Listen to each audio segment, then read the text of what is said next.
Welcome to the Miami International Airport. Today, it is March 5th, 2020, and we are getting ready for our flight on El Al, flight number 18, with a non-stop service to Tel Aviv, Israel.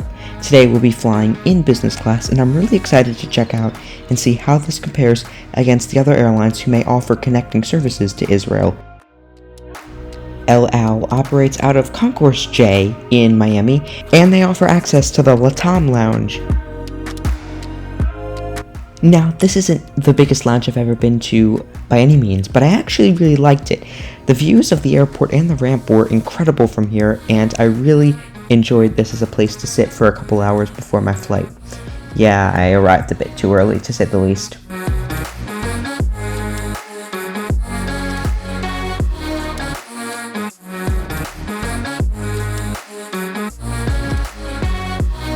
Now, here's the buffet, but who cares?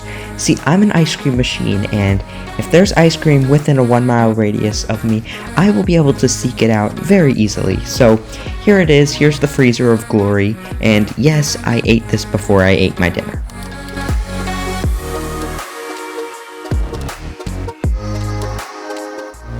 Welcome to 1964, I guess? I mean, I don't know who uses payphones, but, infrastructure, I guess?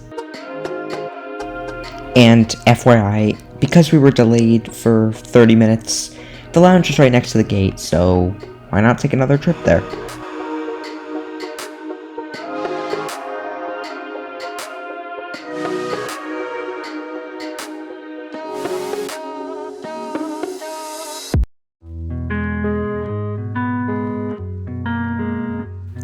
Okay, welcome aboard the El Al Boeing 787. Now, I gotta say, the first impressions of this cabin were amazing, and I honestly couldn't wait to spend 11 hours in this seat.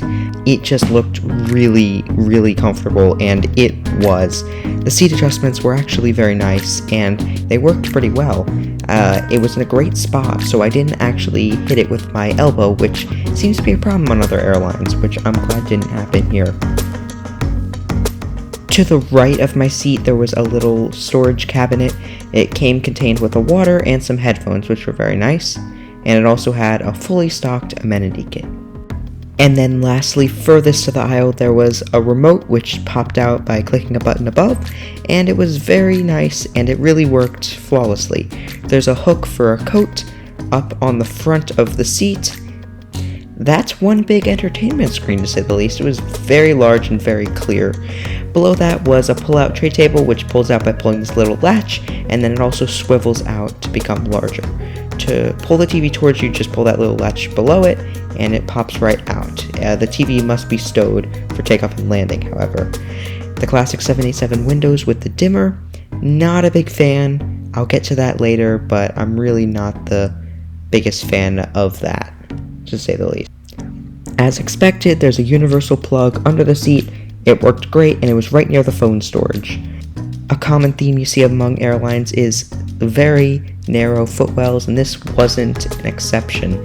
The footwell was very narrow, but it was manageable. The headrest was a bit hard, but the pillow was very soft, so it did compensate for that a bit. A little trick you may not know about this seat is that this little armrest on the side actually folds down, giving you much more room to spread out along the seat. I didn't realize this until a few minutes after I got on board, and it made the world's difference. The padded seatbelt was nice, but I don't think it was a game changer by any means. For the pre-departure drink, there was some choice between water, orange juice, and some alcoholic thing that I can't even remember, but I chose orange juice and it was good. I had many more orange juices throughout the flight. I'm a sucker for attention to detail, so that is really satisfying.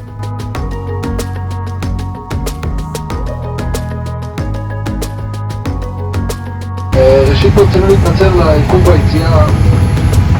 It's going due to group of passengers were waiting for me.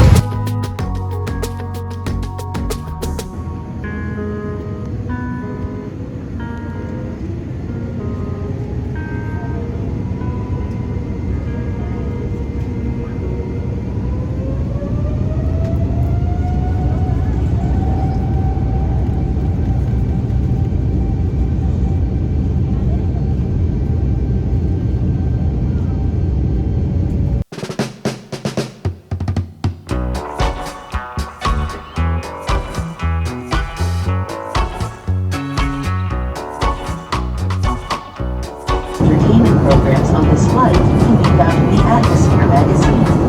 We wish you a pleasant flight.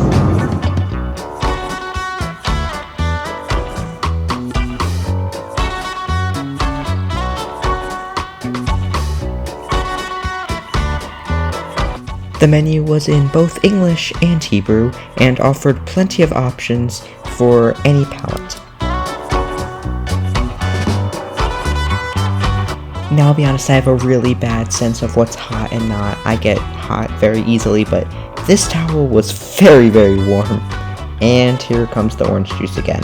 Told you we weren't done.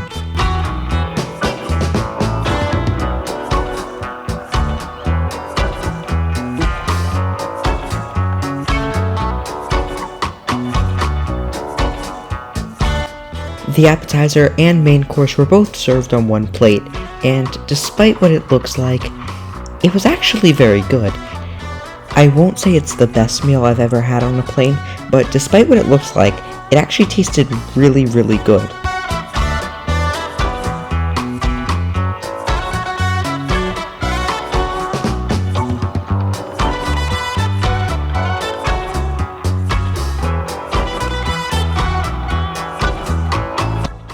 Don't get me wrong, I really like chocolate.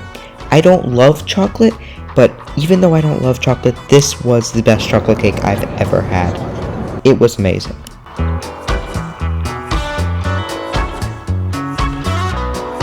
When I'm on a plane, I have a lot of excitement. Not just excitement for where I'm going, but the fact that I'm on a plane as well. So it's natural for me just not to get sleep on an airplane. Had nothing to do with the seat. So I took time to explore the entertainment. There's 128 movies and TV shows on board, and that's more than enough for me. They offered Wi-Fi at a reasonable price. It was about $15 for the whole flight, and then the movie selection was decent. Half of them were, in Hebrew, so I couldn't watch them because I don't understand it, but the ones that were in English were a decent selection. So I have no problem with the entertainment system, and it was very fast and very user responsive.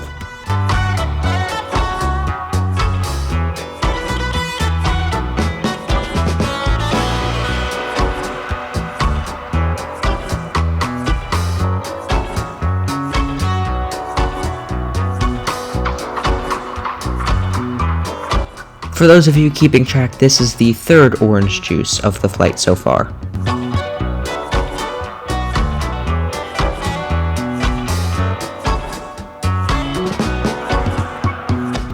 Soon, the breakfast menu came around, and no, it was not night, it was like 10 a.m. at this point, but the flight attendants had locked the windows so we couldn't even see out, which was kind of annoying, but it was good for other passengers who did want to get sleep. Now, I'm not a fan of breakfast anyway, but breakfast on a plane is very hard to get right, and yeah, this wasn't good at all. This was really, really bad. It just... no.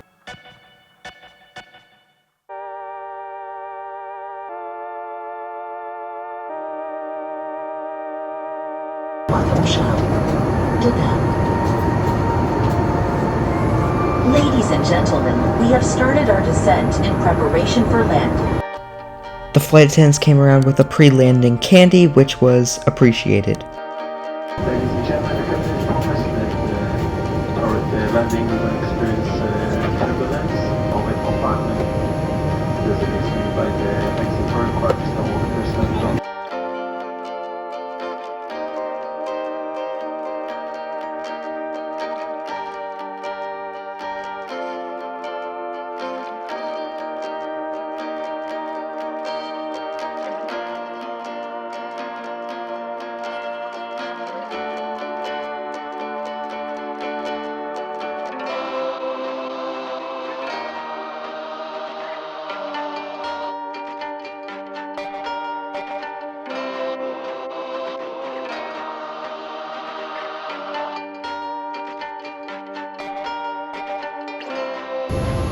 Passenger, this is an important message from the Israeli Ministry of Health. If you have been to France, Germany, Switzerland, Spain, Austria, Italy, China, Macau, Singapore, Thailand, Hong Kong, South Korea, and Japan in the last 14 days, instruction brochure at the airport. And with that, we are on final for Tel Aviv Ben Gurion Airport, runway 12, and here are my thoughts. I had a very positive experience with El Al today, and this was nothing but an amazing flight. The breakfast wasn't great, but other than that, I really don't have any complaints. The flight attendants were great, the dinner was pretty good, the seat was very comfortable, and the lounge was great. I have no issues, and I would be more than happy to fly this airline again.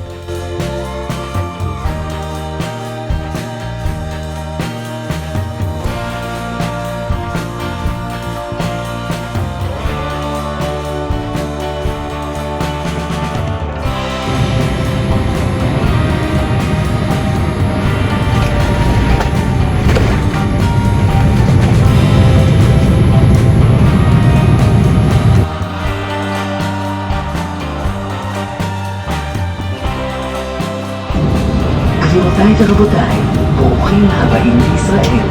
אנא הישארו לשבת כל עוד השלט המורה להדק חגורות מואר. Ladies and gentlemen, welcome to Israel.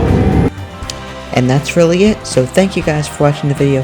Please make sure to subscribe and like below, and I will see you in the next one.